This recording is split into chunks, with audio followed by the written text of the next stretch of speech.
So, childhood trauma part 5. I'm binge recording because, I can't. And I didn't say what I wanted to say in the last one, and I was rushing because I kept getting interrupted, and now I'm again racing the dying of my phone because I need a fucking new one and I can't afford it right now.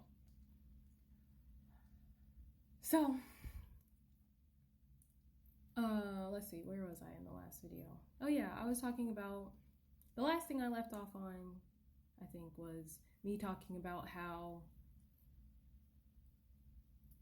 I had an issue with privacy. Now I understood because online was a very new thing, and I knew not to share my personal information, but at the same time,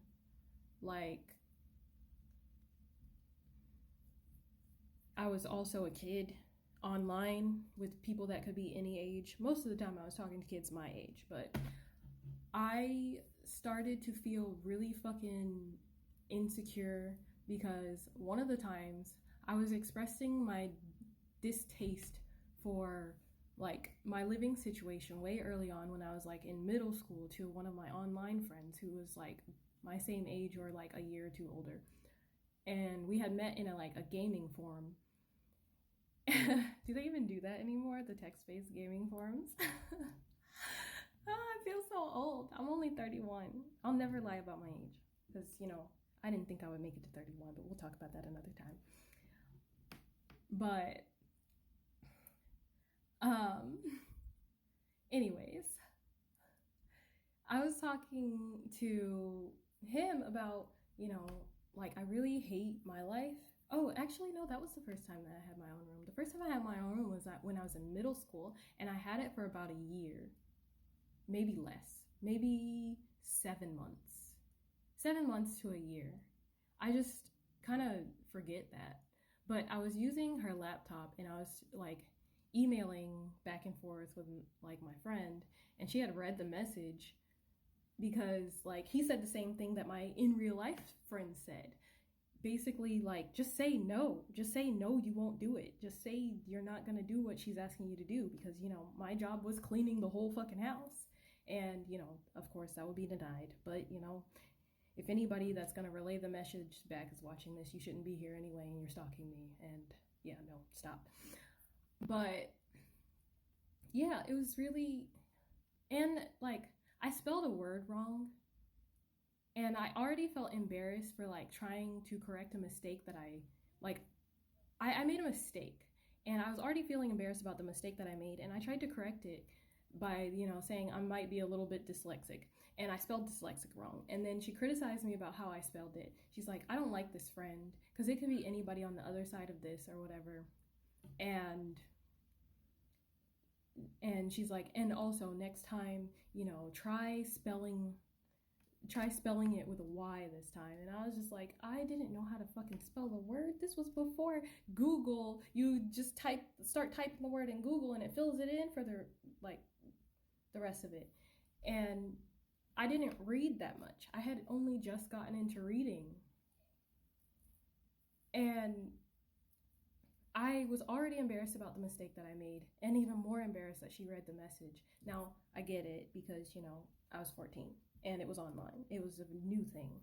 So I don't necessarily blame, but at the same time, that's not the only time that this has happened. Because in high school after that, one of her boyfriends was snooping behind me on the computer and reading the messages that I was posting in the gaming forum that I was in high school. And I just didn't feel safe because the computer was in the main room, so I didn't have anybody to just not look, because at this point I'm in high school. I think by this point I might have turned 18, or I'm just really close to it. By now I should have at least a little bit of privacy. But no. I didn't have my own room. Online was the only sacred space that I had, and it was ruined more than once because I kept having people looking over my shoulder and reading my messages if I stepped away from the computer. So I had to get into the habit of logging out of the computer every time, which is so annoying to do, like, especially back then with how slow everything was going.